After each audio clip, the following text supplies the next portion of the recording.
Okay, there was another sort of aspect that I really wanted to dive in, forgot, so I'm going to add it on another tape. Sort of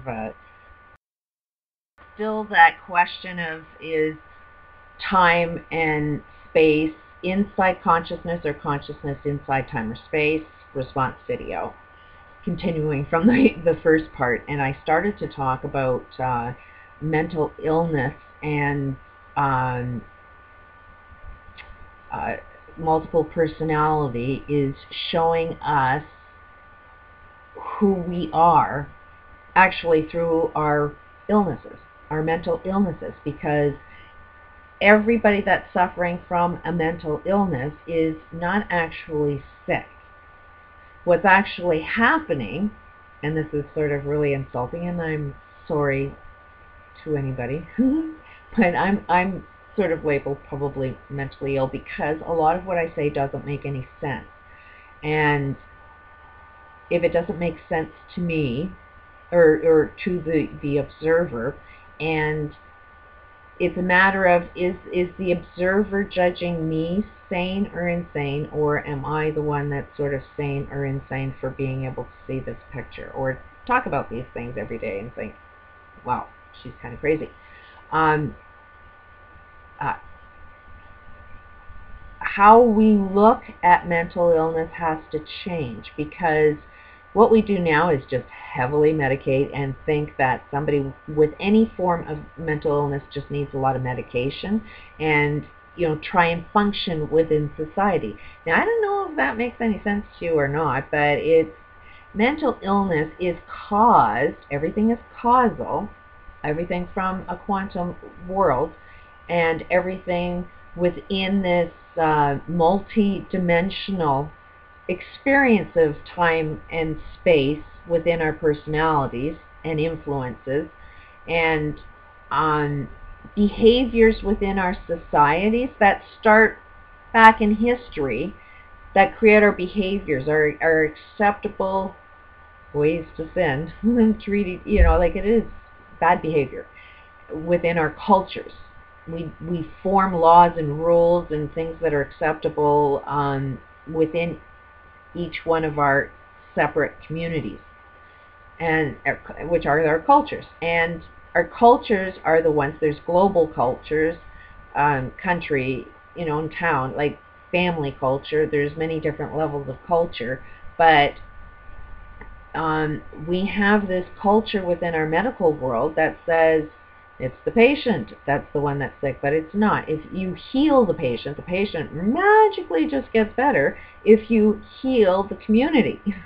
It turns out the community's crazy. How did I figure that out? Well, everybody told me it was me all my life because I could see this different picture than everybody else, and I was more the black sheep of the family. I thought a lot of things were wrong, and everybody kept telling me there's problems with me. A lot of signs could be fear of success. Is, you know, if you have a fear for success, you are really, really healthy, because our idea of success right now is actually more of a mental illness. There are more psychopaths within our economic, you know, CEO level. The more successful you are, the more mentally ill you are. Why? Because you don't care about humanity, you know, an aspect of who you are, and you allow a sickness to develop, and you sit there and think your behavior is really good because I'm really successful. Look at my paycheck, look at my house, look at my car. I must be the one that knows what's right. And you push on a mental illness that we just want to medicate and think, well, there's no curing you. There will be no curing you if you can't cure your community, family, social, country, global. We're telling stories that are from a different time and space, and we're not within our now moment. We're like wishing and wanting something for our future, but we're not paying attention to what we're doing, like within our quantum world right at the moment when everything begins. We're so stuck in experiencing everything that was and feeling really sad for everything we know we can't get but really, really want, feeling desperate, or all of those emotions.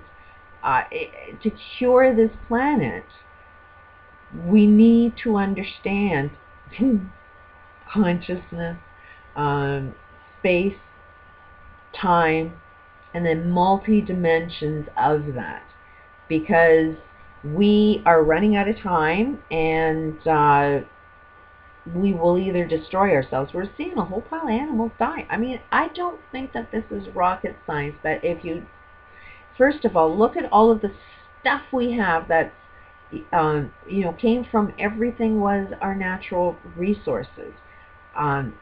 We have developed diseases that are killing each other through the products that we make and consume. We get these brilliant ideas. They're scientists, and scientists, like with the Venus Project, want to design the perfect system using science. It's like using the mind that you don't understand yet what is right and wrong, because you kill one human life, then you are not being who you are meant to be. You're like a total failure. So, and it's like, yeah, we want to put murderers in jail, and yet while in jail they want to punish, but our criminals are taught how to be criminals on so many different levels and being influenced by so many different levels. But generally anybody that's involved in crime had something traumatic happen in their life, to the point where they now, somebody taught them in our communities that life, yeah, a few of them are, not that important. There is no value to human life. So, knock them off. So it's the ones that go after the rich people. The rich people have found their little ways to kill off a lot of people and get really rich doing it at the cost of creating poverty. They're like sucking the energy out of people that would prefer to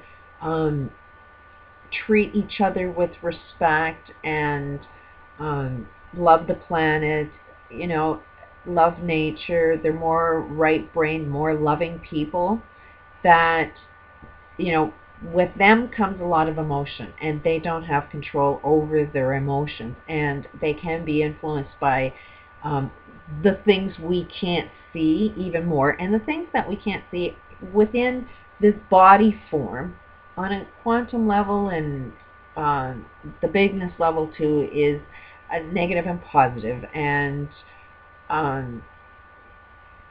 good and bad, evil and God. And the deal is that we all want good. We all want peace. We all want love. We all want something good in our experiences. No matter how evil you might look, that's ultimately what you're after. You just don't know how to get there, and you're being influenced to, you need to get this guy, or you need to kill them for your own personal survival, or this is the way life is.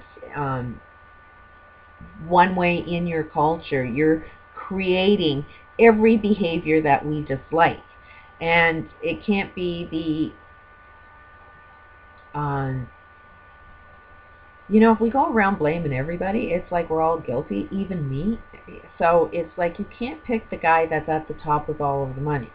Although right now they are really insane, and they do have an awful lot of influence to make our destruction. But ultimately there's more of us, and we know what's going on. It's ultimately what happens is losers are always going to be the winners, and by that is the what appears to be the winners, the dominant team that's competing against a weaker team, and you keep playing and playing and playing. Eventually the weaker team has to find its way, and life always finds a way, to beat its component. And the stronger one, they tend to take things for granted, and we're always strong, we're always big. They always have this, nothing can ever beat me, but it always, always, always can be beaten. That's evolution. Every day we improve all the time. We always want to be better than, that's what competition is. And, it's what we aim for. So it's only natural that we, the people on the bottom, are going to dominate the few that are on the top, because ultimately there's only a few of them. And how we communicate within this multi-dimension is very similar to the bigness that's found everywhere. So that means HAARP.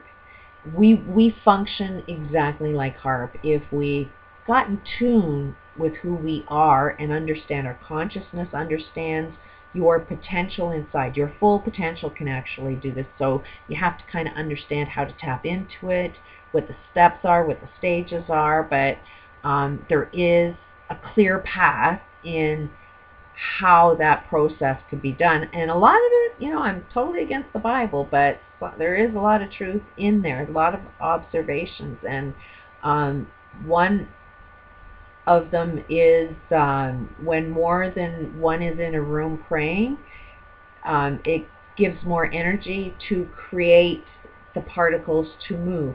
Intention very much does have a lot of power. Now, the thing is that do you really want to operate like HAARP in a way that would destroy somebody? Also, this intention experiment that goes on does want to try and stop war. There is quite a few people that want to try and understand what and how to use intention through this multi-dimensional universe to create peace. But intention is something that comes with action as well. And if you more of your physical body action, you actually participate in the larger part of the war. Let's say, oh, you love diamonds and you keep buying diamonds and there's a war going on and you're about to get a diamond ring and you really, really love it, you know, but you're trying to meditate and use your meditation to create peace in an area that's fighting because of blood diamonds. The intention of the bigness of your world, you know, kind of shows you what's really inside the quantum world of yourself. And that's actually what you'd be meditating on, and you'd actually increase war than suppress war. So we got skills. we just, if our consciousness could try and comprehend something completely different, then the deal is creating heaven on earth. But it's like, what is heaven? You are designed right now to feel in lack of everything. And so most of your wants are a chase, a wish, a want, a dream for something that you don't think you already have. But it is sort of like a Dorothy thing that, oh, you're searching for something out in your bigness for something that you already have. And you're just supposed to be the expression of the best full potential of yourself. Whatever you do within your full potential is the reason why you're here on the planet. And it's supposed to be fun. And you love it because heaven would be fun. It would be exciting to wake up in the morning. And it's like, this is my intention. This is my purpose in life. Obviously, I'm listening to that full potential to the best of my ability. I've opened my consciousness to an understanding of something that, okay, I was doing everything wrong.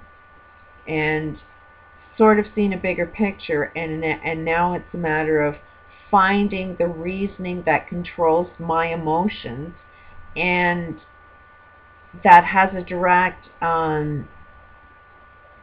effect on the words I use trying to explain this bigger picture. Because trust me, it's really, really tough. I've made I don't know how many videos, but to explain this bigger picture of what I see and what it is that we need to do, and just to understand it, how I perceive my world and everything has been a challenge. That where do you begin to open up a conscious mind that's locked in a box, and you have to sort of get everybody to see that everything that you know to be true is wrong. And it's just our development, but it's an insult to say that, okay, you're all wrong. But wouldn't you rather be wrong at something that you can improve on, and then everything, and know without a doubt that if everybody did that, if everybody wanted to do that, then we would create heaven on earth, which means it would be fun every day. Every day you're doing everything you like. There's no worry about food. There's no worry about anything. You're enjoying because it's heaven.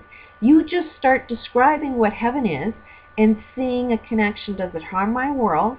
Does anybody die? And then it's like you've created heaven, and then we've evolved it.